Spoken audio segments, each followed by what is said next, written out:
Okay, picking back up in 3.4, derivative of the inverse. We had just, if I recall correctly, on the previous page, gone through and for the first time really used that formula, right, at the bottom of the previous page, so in example 2. And so right here, what we kind of have are some information, kind of your steps, okay, and a formula, so to speak. So when we talk about finding the derivative of the inverse, that is the formula you need to use, okay? So f inverse derivative is equal to 1 over derivative of the inverse, or f prime inverse. And I know for me, when I write this formula out, I have a hard time keeping it all straight. And I just recently, last week, did an online training, and I'm trying to think what he said, because he showed it as,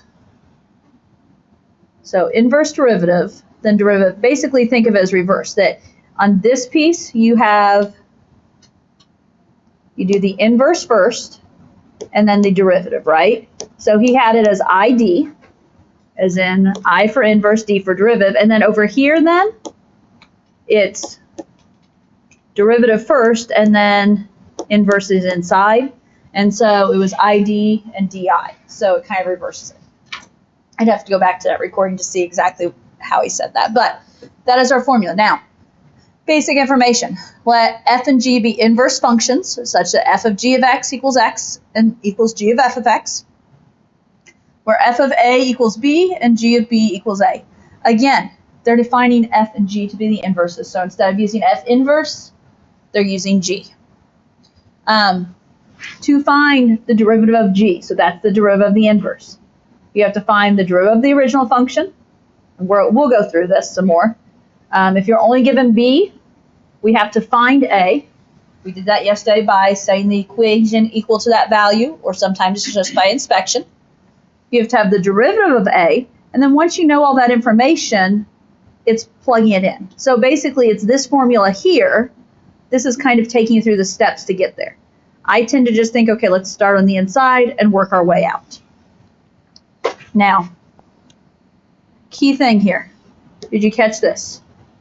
Inverse functions have reciprocal slopes at corresponding points. Okay, so be familiar with that comment. Inverse functions, so two functions are inverse, they're reciprocal slopes at corresponding points. Corresponding points being the point on one function and its inverse on the other function, so when you switch them. Because we're actually going to use that concept here in a moment. So let's look at example 3. Example 3, it asks us to find g prime of -1. Now, note it does say where g is the inverse of f of x. So when it's asking us to find g prime of x here, it's asking us to find, it's asking us to find f inverse. I can never write this right the first time. F inverse prime of x. Okay, right here, this g is f inverse of x. Okay, so realize that's exactly what they're talking about there.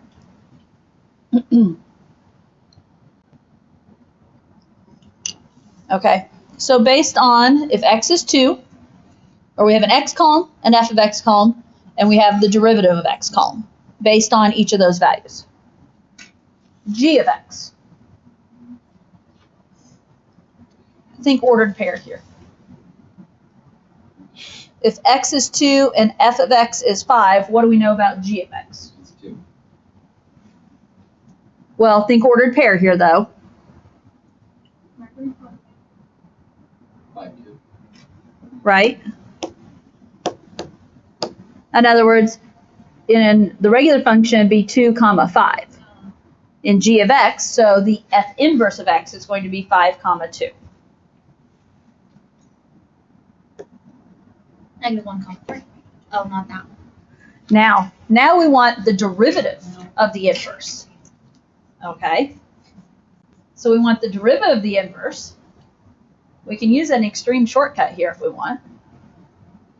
We already know the derivative of the original function, yes? So what's the derivative of the inverse going to be equivalent to? 0.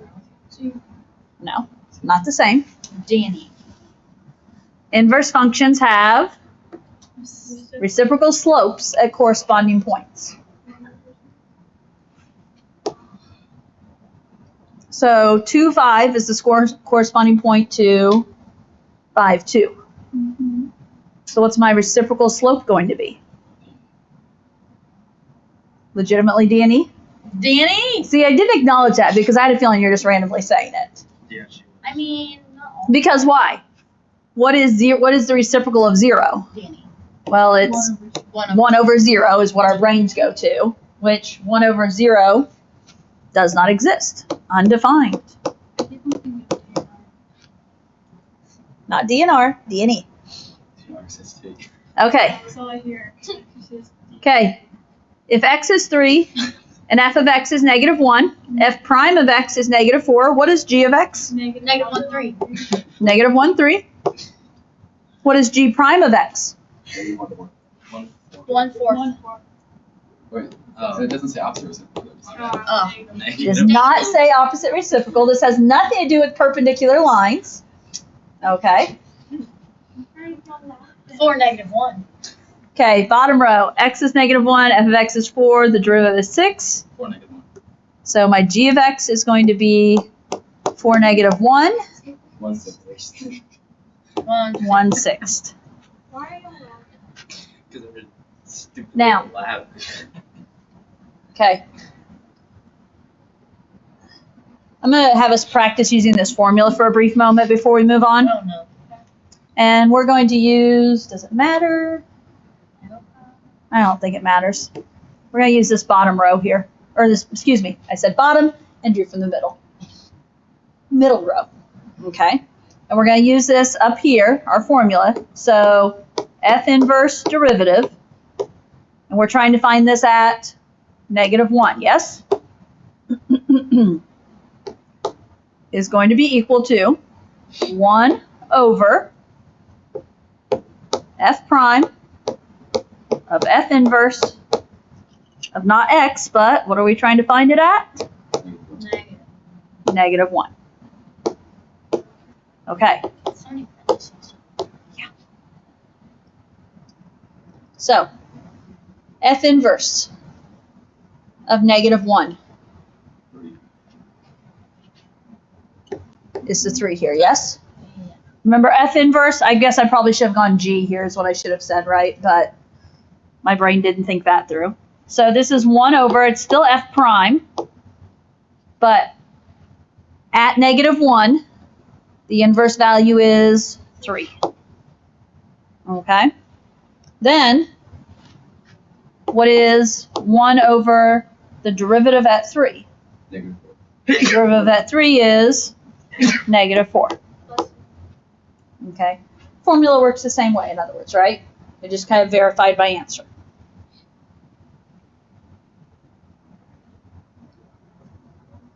Okay.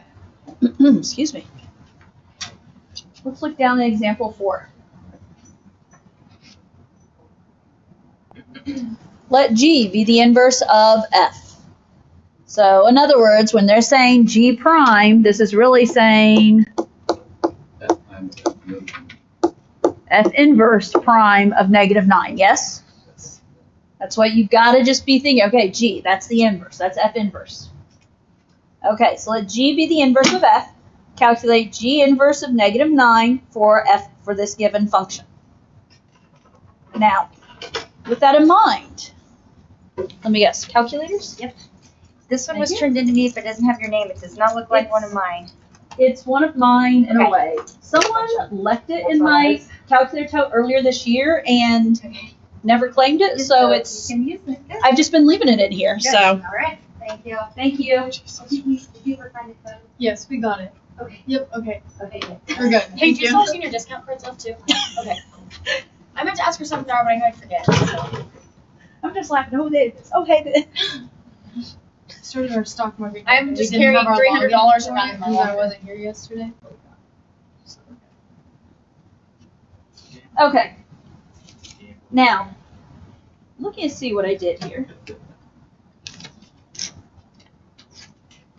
Oh, do I want? Problem? Yes.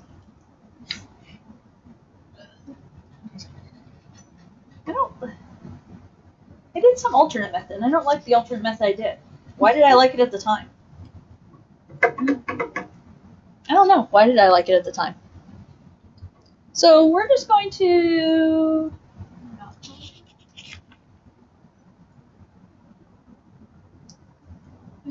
Yeah, we're going to go with the formula we've been using. We're going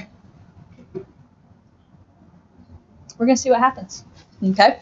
So I'm going to write down my formula because I'm going to forget, right? And we're going to have to do some side work, but F inverse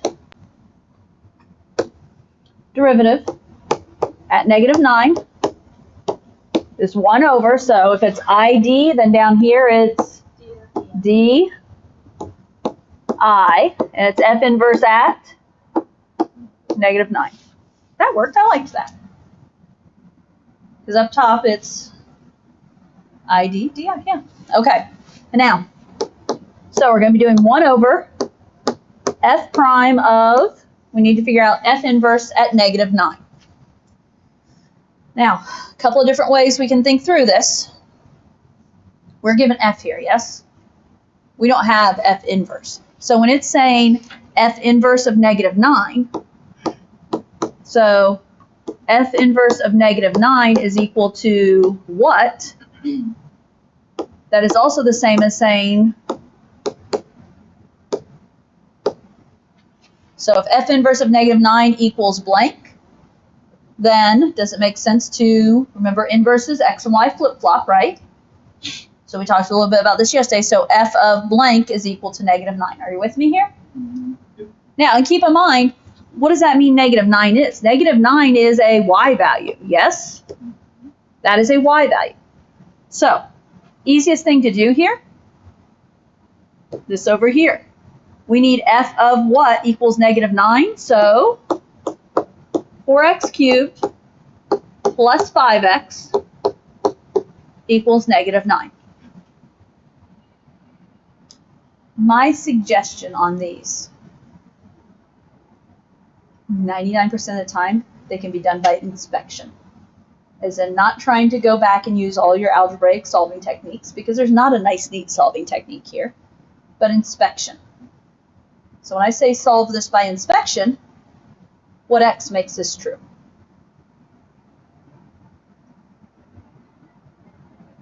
Times 1. What? Times 1.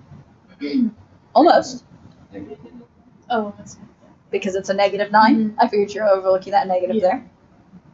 Is that easy enough to come up with here? Because we know 4 plus 5 is 9. We need it to be -4 and -5. By inspection, does it look like X equals -1 works? Yes. Okay. Are there some times that you need to solve or can't solve? Yes. This is one that by inspection is a common technique here in calc. Okay. So that means if F of -1 equals -9, then F inverse of -9 equals -1. That means over here in my formula, it's F prime of F inverse of -9. What do we know about F inverse of -9? It's -1. Are you with me there? Okay. Now, this next part is easier. F prime of -1. We have to do some work, but it's very doable. How are we going to find F prime of -1? You first have to find, F of X. can we find F prime? Is that an easy one to find F prime of? Oh yeah, piece of cake. Do your derivative. If F of X is 4x cubed plus 5x, derivative of 4x cubed is 12x squared. Derivative of 5x is 5, yes? So now F prime of -1.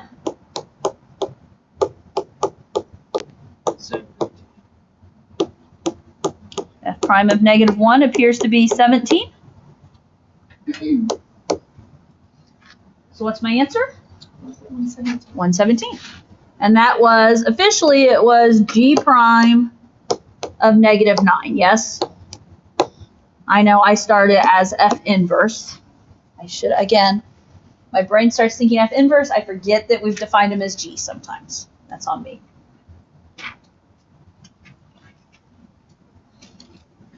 Okay, that's what was on that Post-it note. Yeah, I don't like alternate method. I think we'll just stick with that. 3 more pages to go. So of course we need a stupid calculator. I just carry mine all the way around. Okay.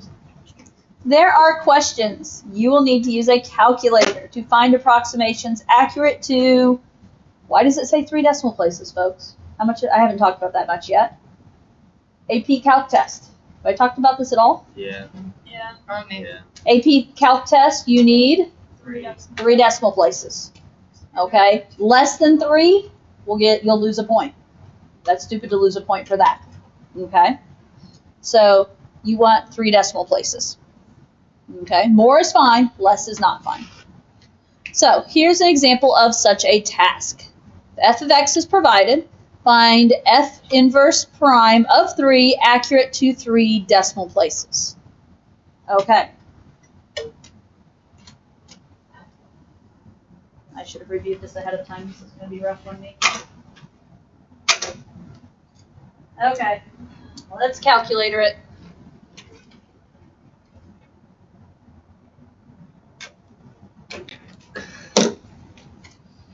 Yeah, what we're doing in pre-calc. Actually, that was in this calculator. That means you got someone from my morning class. Which, ironically enough, whoops, what am I doing? I did just receive the majority of a 3rd set of calculators. So once I get around to getting them out, you guys can actually each have an assigned calculator for days when you forget yours. Yeah. Why is there an off-color one over there? Caitlin is charging hers, and she used mine for PSAT this morning. Because that's the other thing, is it's a charging station, right? Because for some reason, none of you seem to have charging cords anymore, or know where they are, I or... have no idea. Exactly. Mine's at home on the table. Okay, so f of x is provided, right? We're being asked to find the derivative of the inverse at 3. So, step 1 says to solve f of x equals 3, and this will give you x equals a. So, I'm going to go ahead and start here, and I'll go back and forth. F of x equals 3, so f of x is 4x to the 7th minus x squared plus x minus 5 equals 3. Okay. Well, first of all, that's ugly. That has an x to the 7th. Do we have a good solid algebraic form to do that? No, but guess what? It's calculator active, which means we can use the calculator. Now, I have 2 ways of how I have notes of how to do this.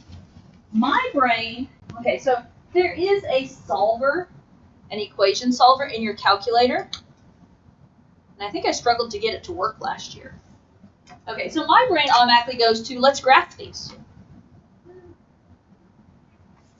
So, here.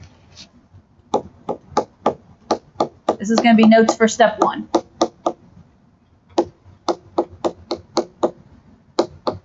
Okay. One option is to think about, and I'm doing this right now in Algebra 2, is to graph these. As in, graph the left, graph the right, and look for where they equal.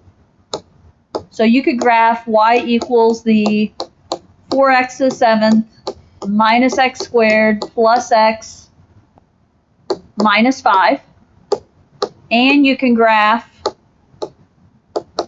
y equals 3 and look for the intersection.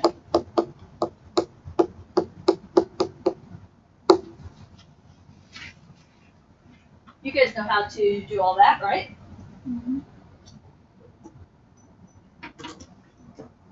So if I graph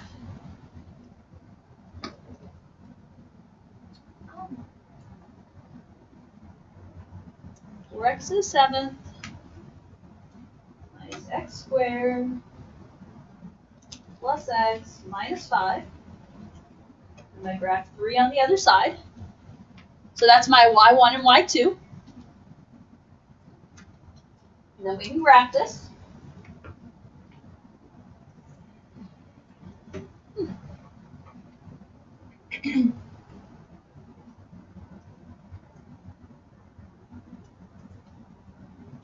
Okay, are we there?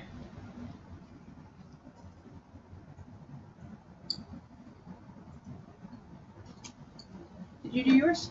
No, Oh. I forgot to grab a calculator. I don't know why I Grab did it. Grab it rather than just sit there. Yeah. Okay. Now, do you guys remember how to find the intersection? We didn't do that as much. Yep. Yep. It's one of your options in your calc menu. So if you go into your calc menu, which is second trace, it's value, 0, min, max, intersect. We want intersect, number 5. Now, first curve, question mark. That just means, okay, for me, it's my blue curve, my 4x to 7 curve. So I'm picking curves. If you only have 2 curves in your calculator, it's not going to matter. So there's one curve. Then I hit enter, it goes to the second curve. Y equals 3. Yes, that's the other curve I want to pick. Hit enter. Your guess is just moving your cursor close to the intersection. Not really important if there's only one intersection, but if there's more than one intersection, that's important. So you get the correct intersection. And then it should all be giving us the same intersection point. Yes? Now, here's the deal. Kind of keep a track of that number. And I am going to write it down over here. But here's the deal. If you did this step right here and hit intersection and you went through the steps, your calculator's displaying it right now like mine is. That is saved internally in your calculator for x right now. Okay? Like whatever you have last found is automatically saved in your calculator as x. Not that you can see it necessarily, but it is there. Well, I can show you how you can see it. So right there, when we solved, we found that x is the 1.10639588407.4. Well, I probably should just go with what I have up there, huh? Yeah. That's probably what she had in notes. I don't know. Why would I have gone farther than what I have? Unless I didn't have my calculator at the time, just wrote down what she had. Okay. Now, that's one way to do it. There is a way to use the solver. I don't know if I want to mess with that right now or not because it's just going to take up time.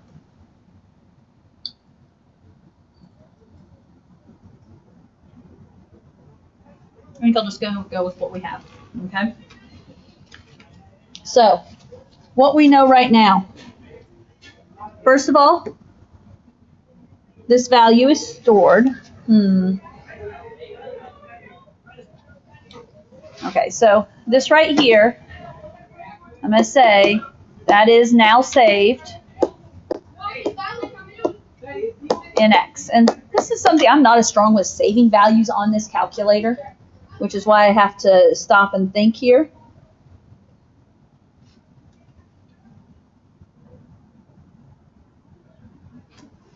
Okay. So I guess what I'm going to put here is, value stored. And the idea is that f of that 1.106 number, it was equal to 3, right? But that's because of, when you put that x value in, we get that out value. Now, what's important to know here is, what do we know about f inverse? Yeah, f inverse of 3 is going to be that 1.106 number, correct? Okay.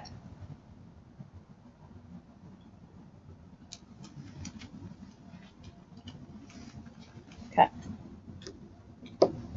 That's step 1. Let's talk step 2. Step 2, easy peasy. Step 2 says differentiate f of x. What's differentiate mean? Take the derivative, yes? Big fancy word, take the derivative. So what is the derivative of f of x? 28x to the 6th minus 2x plus 1. You guys with them? 28x is 6th minus 2x plus 1.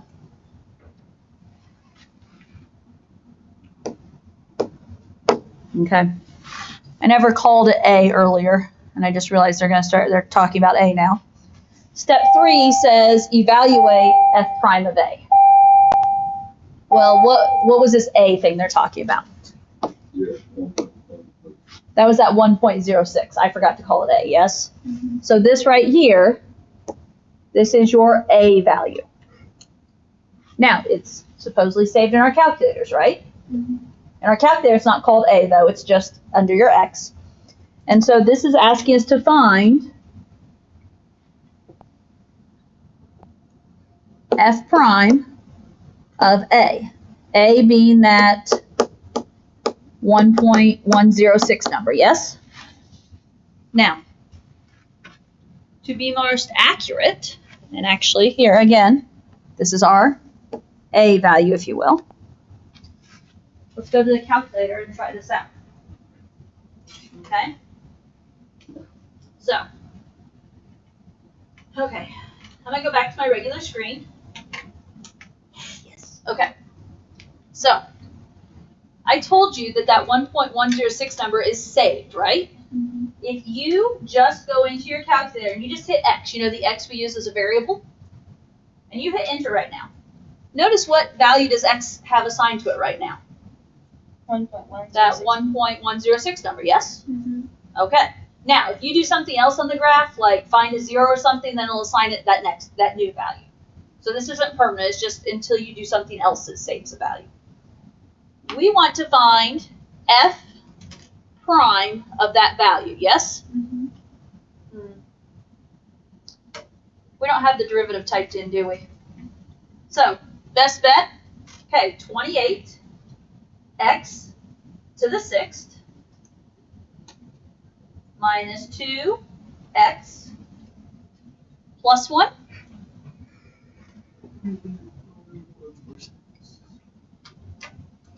And you should be getting the same number I'm getting. 50.1468 is what I have written down on mine. Yeah. Okay. Step 4. We're almost there. Use result in the inverse derivative formula. So this is just doing what we need to do. G prime of B is equal to 1 over F inverse of A. And so really, I think I'm going to go back to the beginning here. F inverse, the derivative of F inverse at 3 is what we're asked to find, right? You can use this shortcut formula, or just, you can think about our whole formula. It's 1 over the derivative of the inverse of 3, right? So this is 1 over, we've already done the work here, F prime, what is F inverse of 3? That's that 1.106 number, right? 1 over what is the derivative at 1.106? That is the 50 number. Now, we wouldn't leave an answer as 1 divided by 50.1468. So you would use your calculator. I'm just going to do 1 divided, and I just went up and copy and pasted it. And my calculator tells me 0.01994144624.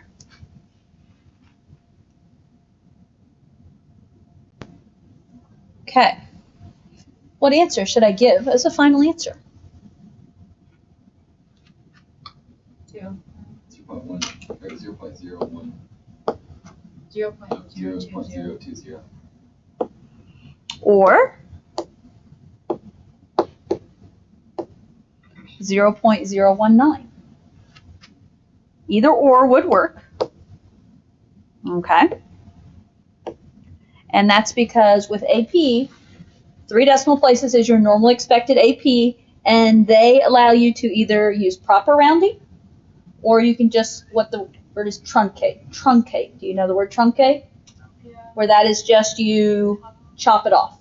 And so if we just chop it off after 3 decimal places, okay, you totally ignore the rounding, and you just have the 0.019. Rounding would be the 0.020. Okay? Calculus will allow for either. So like if this is an answer on a problem, both are equivalent. Okay? Okay. That's all about derivative and inverse, guys. You've got to work on knowing how to use that formula. If you can get it so you're familiar with it, it's a piece of cake. Until we get to that point, it's a little tough at times, okay? Now, on this next, what do I have? Page and a half? No, 2.5 pages. Woo! Well, we'll see what happens here. What do I have right here? Derivatives of other base logarithms. Derivatives of other bases. Okay, open up the memory bank. More derivatives. Okay? We've already got things like sine and cosine, and we learned the other trig rules, right? We already have technically e to the x and natural log of x, but these are some other particulars. So, derivative of a to the x. We know how to do derivative of x to the a, when the x is base and a is the power. The number is the power. This is when your number is the power and your variable is in the, no, your number is the base, your exponent is the power. So if this was like, say, 2 to the x, if you're doing the derivative of 2 to the x, then that's going to be equal to a natural log of 2 times 2 to the x.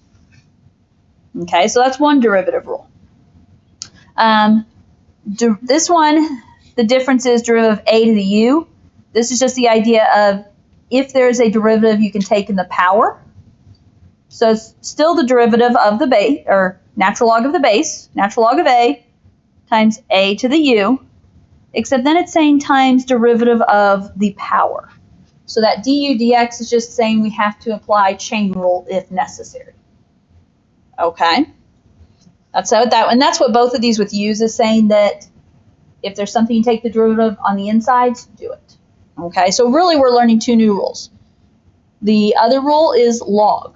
We know derivative of natural log. That's the only derivative of log rule we know right now. Derivative of log base a of x is 1 over natural log of the base times x. Okay, this is just saying the same thing except derivative of the inside if it applies. And we will look at examples like that. So basically, in my brain, you're learning 2 new rules. Okay? These are just fancier versions of it. So the derivative of when your number is the base and variables in the power, and when you have log, any base except natural log. Okay, let's practice with our rules. Find derivative of each of the following. Y equals 3 to the x. ln of 3 in parentheses times 3 to the x. There you go. Now, and when we talk about ways to write this, so this is just basically our a is 3 here, yes? So ln 3 times 3 to the x. Nothing to say you could also write this as 3 to the x natural log of 3. Right versus wrong? There isn't one. Okay? Just beware that they are equivalent. B. Y equals 4 to the 3x. Okay, so natural log of the base, natural log of 4. Times 4, 3 to the x. 3, okay, you know what I'm saying. You sound like me, tongue-tied. Times 4 to the 3x. Times 3. Y times 3. This is the derivative of 3x. Chain rule, yes? So this is officially, if you want to get official, this is rule 2 that we just did. But really it's just using rule 1 and just realizing you have to apply chain rule. Fair enough? Okay, it's just earlier when we did this, we didn't even question it because it was just an x. The derivative of x would just be multiplying by 1. Okay. How best to write this? 12. Nope. That will get you wrong. Which one? Oh, 3 natural log 4 times 4 to 3x. Which one are you talking about? B. B? I'm just struggling because of how she did this. Agreed. Well, I'm just kidding. I don't know what I'm I'm just trying to decide if there's a better way. So she did this totally different, and it would work the same.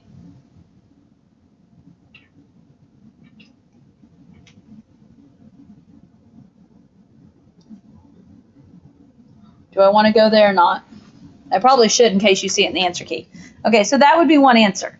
Now, side note here. What do you know about the base of 4? Go back to the original problem. What do you know about the base of 4? 2 squared. It's 2 squared, yes? That is dumb. So what is 2 squared raised to the 3x? 2 to the 6x. 2 to the 6x. She did her derivative based on that. Now, do you have to? No. Getting equivalent, though, is a little bit easier said than done. If we do our derivative, I just want to compare here. Derivative of 2 to the 6x. That's going to be what? Log of 2. Natural log of 2 times 2 to the 6. 2 to the 6x Times 6. times the chain rule, 6. Because the derivative of 6x is 6. Now, it works out being the same. You just have to do work to this one to get it to be that same. But remember, natural log of 4, well, that's natural log of 2 squared. What can you do with a 2 there?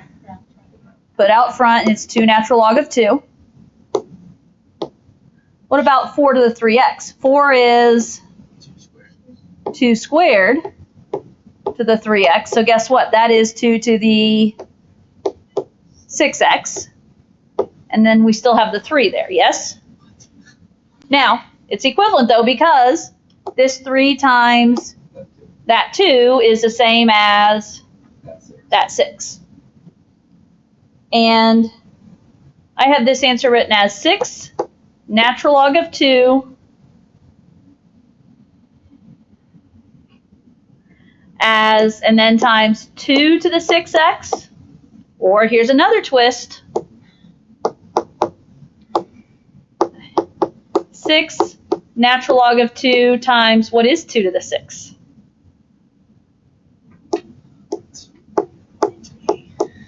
64. So it could also be written as 64 to the x. Honestly, I probably would have gone for this version first. But in all honesty, does this version work? I was like, you just leave it like that. It does, but you have to be able to watch for equivalencies. Okay? I don't know. Are they going to get that? Are they going to do something like that on AP? I don't know. I don't know if they would. They shouldn't. Okay. C. Nothing fancy. It's a plain base of 5. Nothing fancy.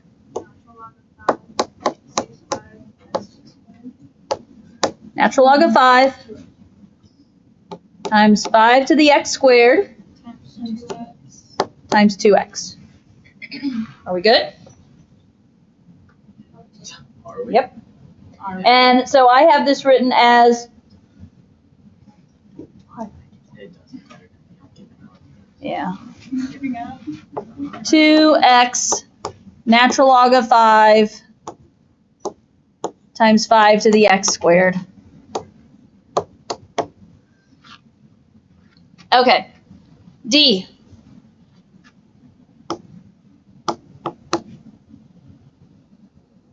Y equals 5 to the 3 minus x squared, so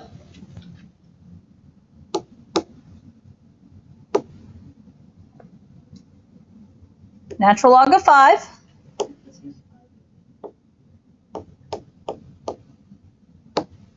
times the original problem, basically, right? 5 times 3 minus x squared times Negative 2x. negative 2x.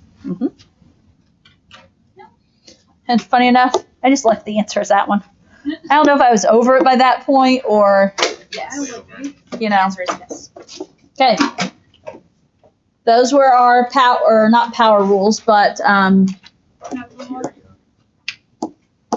when your base is a number. Now, let's do log. Yeah, when your base is a number. Derivative of log base 5 of x. 1 natural log of 5 Natural log of the base times x. times the insides, yes? Now, I would not write it like that as my final answer. I would automatically go and say 1 over x natural log of 5. Okay? Because that derivative here is just the natural log of the base times whatever the inside was. The inside was just x. Okay, B. Derivative of log base 3 of sine x. 1 over natural log of the base times the inside, which is sine x. Then times cosine x. Now, when you times the cosine x, It has to you're not in the denominator anymore. You're just timesing the value of your answer by cosine x. So you can either, I just wrote it there as a times cosine x by the side, or it can also go on top, okay? But the idea is, the rule tells me to put those two pieces in the bottom. Any chain rule is outside of that. Okay? Now, should we go a little bit further before we finish this? Cosine x over minus sine x over natural. I probably should. Did I reverse it here? And I just left it as natural log of 3 times sine x. But Would you be able to break them apart? 1 over natural log of 3 times. Never explained on what cosine It'd and be- sine x is. It'd be cosine over natural log of 3 times No. cosine over. If you did 1 over natural log of 3, and then you times that by the cosine sine x, whatever that thing is. what Hannah stuck on is what is cosine over sine, folks? Cotangent. I couldn't think Right, of Cotangent. There you go. So if you did 1 Now. over natural log of 3. You don't even have to break it apart. Cosine over sine is cotangent. So you can actually just write it as cotangent x over natural log of 3. Well, I tried. Okay? Well, it'd just be putting it back together. Because if you're telling me 1 over natural log of 3 times cotangent x, I can put that together as cotangent x over natural log of 3. I have that as one option. There's more? I have one other option. Why? Natural log of 3 stays on bottom. And I don't know that I like this one any better, but some people avoid using things like cotangent, cosecant, and secant. So what do you know about cotangent? It is the reciprocal of Tangent. tangent. So you could also say 1 over natural log 3 times tangent x. Okay. Honestly, I'd probably go for the middle one here. That'd probably be my thought. Okay. C. You ready? Yep, now. 1. Y prime 1 over natural log 10. Are you guys with them on natural log 10? Not even a little bit. I don't know where you got the 10 from. Because the base is always 10 if there's not a number. If no base is defined, regular log is base 10, right? Okay. This is why I paused. Did we all follow that? Okay, so 1 over natural log of 10 times X plus the X, or 3 to the X. x plus 3 to the x. Make sure you put x plus 3 to the x in parentheses, because that is a quantity of more than one term. Has to be in parentheses there. Times. Times No, times 1. Have 3 to the X plus 1.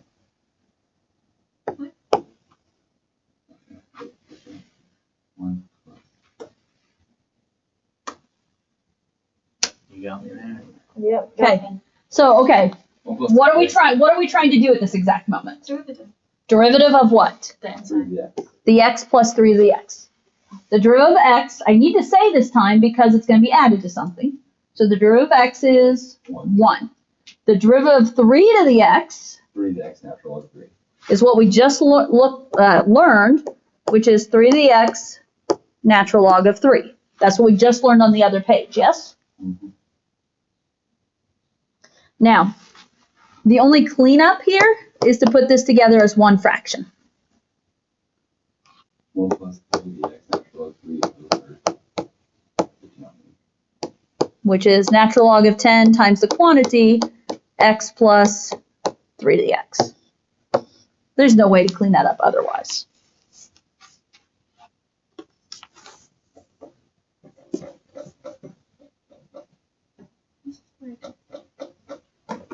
Making our brains work, huh? Okay. D. 1 over natural log of 2. Now, before we get started on this, can I rewrite this? This is log base 2 of what? 2x plus 1 quantity to the 1/3. Yes? Are you there? Yeah. My pre-calc kids act like they never heard that the other day. They didn't remember 1/2, 1/3. I'm like, I know we did that in Algebra 2, but it was not hitting them. Okay, so now, y prime equals 1 over natural log of 2 times 2x plus 1 to the 1/3. 2x plus 1 to the 1/3.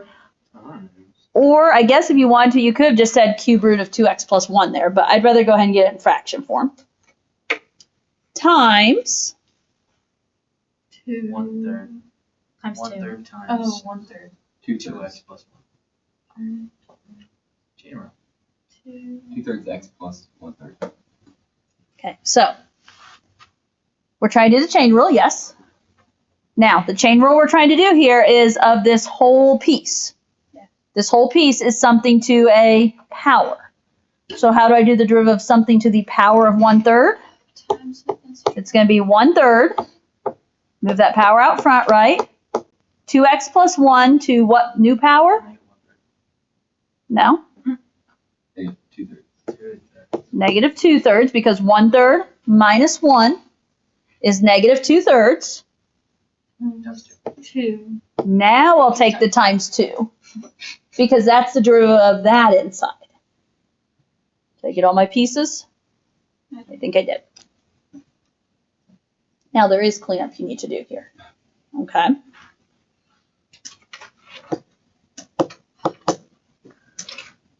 Okay. Big old fraction bar. Well, I figure out where everything goes. Okay. Natural log of 2 goes in the denominator. 2x plus 1 to the 1/3 Denominator. denominator. Okay, what about this 1/3 here?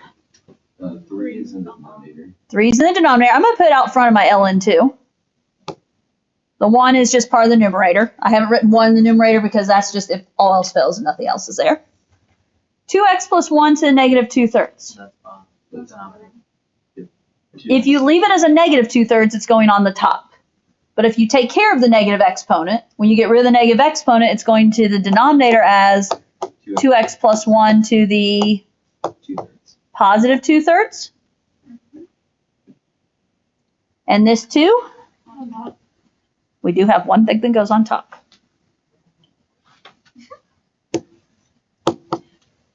I'm going to go one more step, guys. Can you multiply 2x plus 1 times the 2x plus 1? If the bases are the same, and they have exponents, right, and they're being multiplied. 2x plus 1 times 2x plus 1. The bases are the same. So you keep the base the same and add the exponents. Which just equals 1. Uh-huh.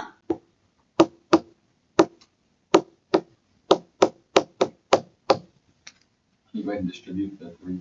You could. I don't have it that way, but you could. I like the way we have it, personally. I'm kind of out of room, so I'm stopping there. But that is a valid thing. You could distribute the 3. Factored form is more often than not the simplified form. Why is that? Just is. Okay, That's just like that. now, equation, so I'm going to just talk about a couple of these here. An equation of the tangent line. What do you need for an equation of the tangent line? X, Y. The slope and the point, yes? So you're going to have to find, and I'm not going to take time to do this, but you're going to have to find the derivative, yes? And then you're going to have to find the derivative evaluated at 2. I'm just trying to get your brain thinking, because are you going to see something like this in homework probably? Yes, okay. And then realize right here, once you find the derivative of 2, this is your slope, yes? What else do you need besides slope? You know what? You need a point. In order to find the point, you'd have to find f of 2. Okay, f of 2, why not? We're here. So f of 2 is 6. So you would have the point 26. You would have the slope here. You can write the equation of a tangent line, yes? Why is that 2, 6? I was right. I don't know. Okay. And you do have like a decimal slope on that one. So, Yes. okay. If we have anything like number 9, bacteria growing, we'll have to talk about that one. On the back side, it's more about using a chart. So going back to using a formula, more equation tangent lines. Okay. Do the homework. See what you can do with it, okay? Remember, if you needed any information from any of the notes problems I didn't get to, they are in the school. Okay, I probably need to publish those. So, work through the homework. Some of them are easier than others. Why? How many people are going to be on? Is this going to be me? Yeah. No. Till 2:30.